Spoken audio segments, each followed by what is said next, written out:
Now let's get some rapid-fire response from our panel on these stories tonight. Governor Charlie Crist quits the Republican Party and announces he will run as an independent in Florida's Senate race. The anti-immigration rhetoric is reaching a new level of hate. A Republican House candidate in Iowa says he wants to microchip immigrants to keep track of them in the United States. And Republican Congressman Duncan Hunter thinks we should deport the U.S.-born children of illegal immigrants. He doesn't think those American citizens apparently are American enough. With us tonight is Stephanie Miller, nationally syndicated radio talk show host. Also with us is A.B. Stoddard, associate editor and columnist for The Hill. A.B., let's talk about Charlie Crist first if we can. How big a move is this? Does this better his chances to win in Florida?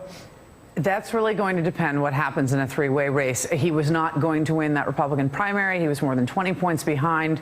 All the momentum is with Marco Rubio, and he really had no choice. He's going to have to make a serious play for Democratic voters in Florida, but he's going to lose Republican consultants, Republican staff, Republican donors, Republican donations. And the next couple of weeks will tell whether or not he can be enough of a force to peel votes away from the Democrat. This is Governor Crist making the announcement earlier today. My decision to run for the United States Senate as a candidate without party affiliation in many ways says more about our nation and our state than it does about me. I was never one who sought to hold elective office, to demagogue or point fingers. For me, public service has always been about putting the needs of our state and our people first. I haven't supported an idea because it's a Republican idea or it's a Democratic idea. I support ideas that I believe are good ideas for the people. And, of course, the DSCC had something to say about Mr. Crist's move today. He said Charlie Crist and Marco Rubio were the two latest casualties of a divided Republican Party cannibalizing itself. As usual, Charlie Crist is putting his political ambition first, and Marco Rubio is threatening to impose his extreme philosophical agenda. That was Senator Bob Menendez, his statement late this afternoon after that announcement. Stephanie Miller, what does this do for the Democratic candidate, Mr. Meeks, who's a House member, who doesn't have anywhere near as much money as the other candidates? What does this do? Well, I think it's nothing but good news for Kendrick Meeks, Ed. And I think it's kind of hilarious that, you know, the teabag candidate, Marco Rubio, could get teabagged by the teabaggers for not being against this Arizona law enough. After Charlie Crist got teabagged out of the party. You know, my dad ran with Goldwater in '64, Ed, and I have to tell you, this is what I've been saying over and over again. This is not my dad and Goldwater's party anymore. Barry Goldwater would be spinning in his grave tonight over how far right this country or this party has gone to drive out a Charlie Crist, and also about this mean-spirited law in Arizona. AB, isn't it just a matter of what the independent voters are going to do at this point? What do you think? I do. I actually think that Kendrick Meeks he could have a steep challenge. Charlie Crist is the governor of Florida.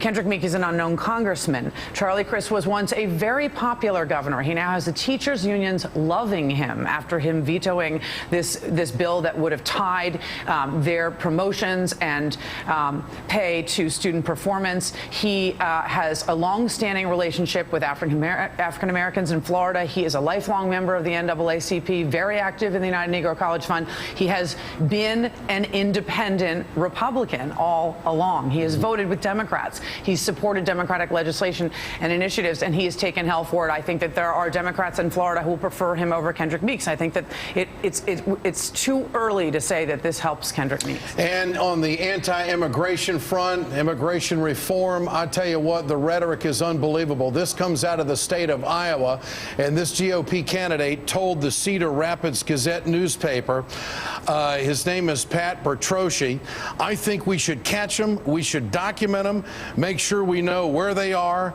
and where they are going. I actually support microchipping them. I can microchip my dogs so I can find it. Why can't I microchip an illegal? Stephanie Miller, what does it come to? Your thoughts on this? As usual, Ed, the apology worse than the original statement. He said, I don't know why anyone would think I was comparing illegals to dogs. Maybe because you just did. I hope I'm not going too far on a limb, Ed, by saying that, you know, I have dogs, as you know, and I would like to fix some Republican candidates so that they can't reproduce.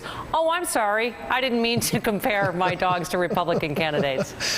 And Duncan Hunter, congressman from California, takes the cake again today. He says, we're not being mean. We're just saying it takes more than just walking across the border to become an American citizen. That, of course, after he said that he is willing to deport newborn babies of illegal immigrants in this country. What's happening here, AB? Well, I really can't comment on which policies are going to win the day in the immigration battle. I can tell you this about the politics. This year, this battle helps Republicans in a midterm.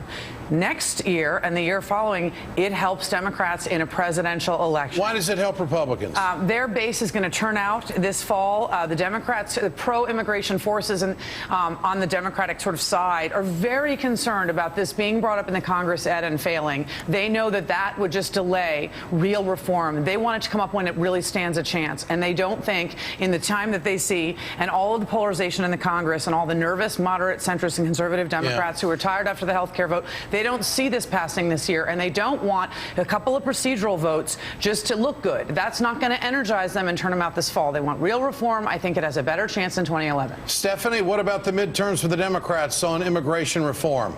You know, Ed, once again, I think, you know, the country is leaving the Republicans behind. As you know, Hispanic population is growing and growing, and they are only alienating them. I'm a little torn on the anchor baby thing because, again, it's an incredibly mean-spirited Republican thing. On the other hand, Michelle Malkin's an anchor baby. So if some people have to go, I guess they have to go. Stephanie Miller and AB Stoddard, great to have you with us tonight. Thanks so much. Thanks, Ed.